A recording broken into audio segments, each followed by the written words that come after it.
नमस्कार, मैं हूं ब्रजेंद्र मिश्रा। आप देख रहे हैं न्यूज ट्रैप ऑनलाइन।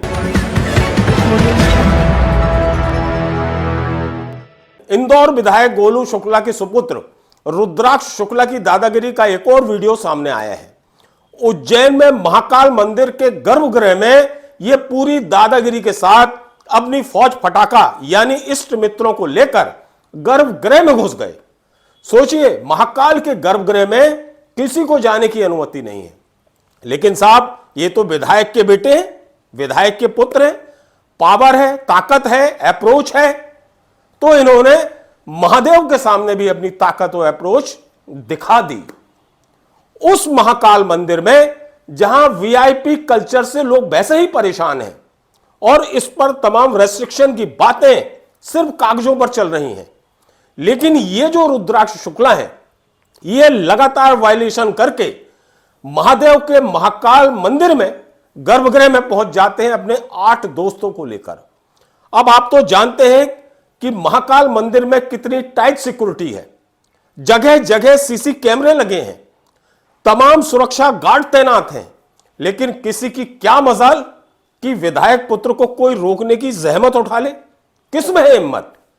हां, एक जो पुजारी है वहां के, उनने जरूर हिम्मत दिखाई और उनका नाम है आशीष दुबे। उन्होंने विधायक पुत्र को रोका कि साहब ये क्या कर रहे हो, आप अपने 8 दोस्तों के साथ महाकाल के गर्भगृह में जा रहे हो जबरन। क्या था, विधायक जी के पुत्र हैं, पावर है, पैसा है, रौब है, रुतबा है। उन्होंने उस पुजारी को ही धक्का दे दिया और यह कहा जा रहा है कि उस पुजारी का गला तक पकड़ लिया और उसको धक्याते हुए गर्भगृह में पहुंच गए और बाबा महाकाल के दर्शन किए। तो ये रुतबा किससे दिखा रहे हैं रुद्राक्ष शुक्ला? उससे दिखा रहे हैं जो पूरी सृष्टि का महानायक है, ब्रह्मांड के महानायक है, देवादिदेव महादेव। उनके सामने किसकी ताकत, किसकी शक्ति, किसका पावर? अरे वो तो दुनिया को, इस पूरे ब्रह्मांड को शक्ति और पावर देने वाले देवता हैं। देवों को देव महादेव हैं। उनके सामने राजनीतिक ताकत कहां लगती है? लेकिन शायद इसका एहसास हो सकता है कि लोगों को ना हो, या हो सकता है कि रुद्राक्ष जी को ना हो। शायद इसी वजह से वो अपने पिता के विधायक होने के नाते अपनी ताकत दिखाते हुए, अपना पावर दिखाते हुए बाबा महाकाल के दरबार में आ गए, गर्भगृह में पहुंच गए।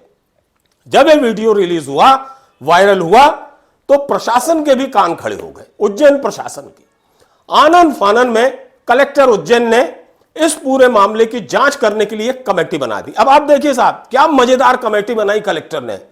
कमेटी में किसको रखा? जयंत राठौर को, जो उज्जैन के एडिशनल एसपी रह चुके हैं। और ये वही जयंत राठौर है जो अपने मित्र गुरु प्रसाद पाराशर के साथ प्रोटोकॉल तोड़कर खुद गर्भगृह में घुसे थे। सोचिए, वो जांच कमेटी में है जयंत राठौर। इसके अलावा जो उप प्रशासक हैं महाकाल मंदिर के, एसएन सोनी, ये तो खुद वहां ड्यूटी पर थे जब ये रुद्राक्ष गर्भगृह में पहुंचाए। तो इन्हें तो सारा वाकया मालूम था, इन्हें भी उस जांच कमेटी में रखा गया है।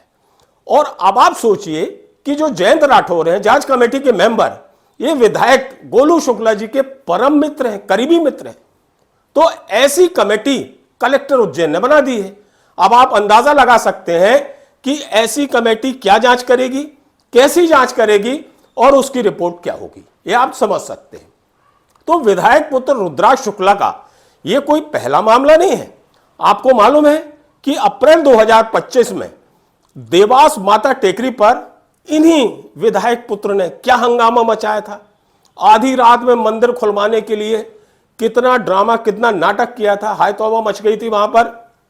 और जब इसका भी बवाल मचा तब प्रशासन को कार्यवाही करना पड़ी थी और मौके से कार जब्त करना पड़ी थी। लेकिन उसके बाद भी कोई सुधार नहीं हुआ और विधायक जी के सुपुत्र अपने रौब और रुतबे के आधार पर बाबा महाकाल के गर्भगृह में पहुंच गए। तो सोचने वाली बात है कि जब इतनी कड़ी सुरक्षा व्यवस्था है, महाकाल मंदिर परिसर में सीसी कैमरे लगे हैं और सरकार और प्रशासन सबकी नजरें 24 घंटे बाबा महाकाल के दरबार में रहती हैं, तो वहां पर इस तरह का जो राजनीतिक रुतबा है, राजनीतिक प्रभाव है, राजनीतिक रौब है, आखिर क्यों चलने दिया जा रहा है? और वैसे भी भोलेनाथ तो भाव के भगवान हैं। आप भक्ति भाव से पहुंचेंगे और जितने धक्का खाकर उनके चरणों तक पहुंचेंगे उतना गजब का आशीर्वाद मिलेगा। लेकिन जो वीआईपी कल्चर के जरिए भोलेनाथ तक पहुंचेगा, उसे लगता है कि वो भोलेनाथ भी उसे वीआईपी जैसा ट्रीट करेंगे। तो हमें तो ये लगता है कि शायद एक गलतफहमी है। भाव के भगवान होते हैं। अगर आस्था और भक्ति आप में है तो आप भीड़ में धक्का खाकर ईश्वर की पूजा और आराधना करने के लिए पहुंचेंगे, ना कि अपना रौब और रुतबा दिखाकर।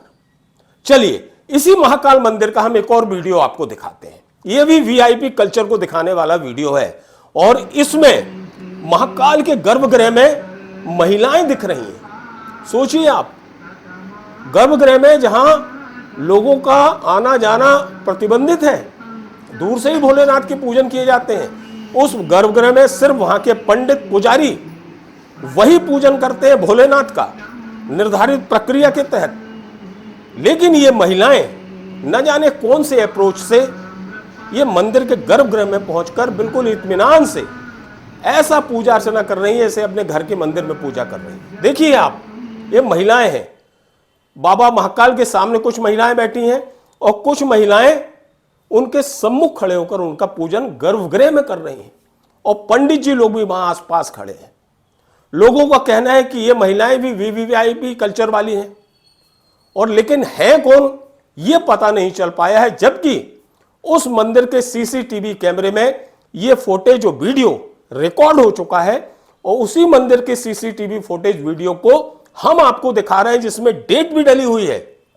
बड़ा सवाल यह है कि आखिर इन महिलाओं को गर्भगृह तक लाया कौन और गर्भगृह तक आने किसने दिया? सुरक्षा प्रहरियों ने उन्हें क्यों नहीं रोका? सीसी कैमरे में यदि सब कुछ दिखता है तो उन्हें क्यों नहीं रोका गया? भाव भक्त और भगवान में इस तरह का फर्क करवाने वाला कौन है? आखिर ये जो भक्ति की गंगा बह रही है, ये क्या वीआईपी के लिए अलग होगी, आम श्रद्धालुओं के लिए अलग होगी, सामान्य भक्त अलग होंगे, वीआईपी भक्त अलग होंगे? ये कौन सा नियम है? ईश्वर के सामने तो हर इंसान एक सा है।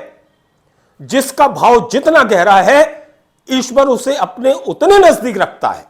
लेकिन इस कल्चर को तो देखकर ऐसा लगता है कि ये पैसे वाले लोग, ये राजनीतिक लोग, ये ताकतवर लोग, ये प्रभावशाली लोग ये चाहते हैं कि अपना पैसा, ताकत, प्रभाव से ईश्वर पर भी अपना पैसा, ताकत, प्रभाव का असर दिखा सकें और ईश्वर को उसी से खुश कर सकें और ईश्वर के सम्मुख पहुंचकर ईश्वर का आशीर्वाद भी आम भक्तों से ज्यादा ले सकें।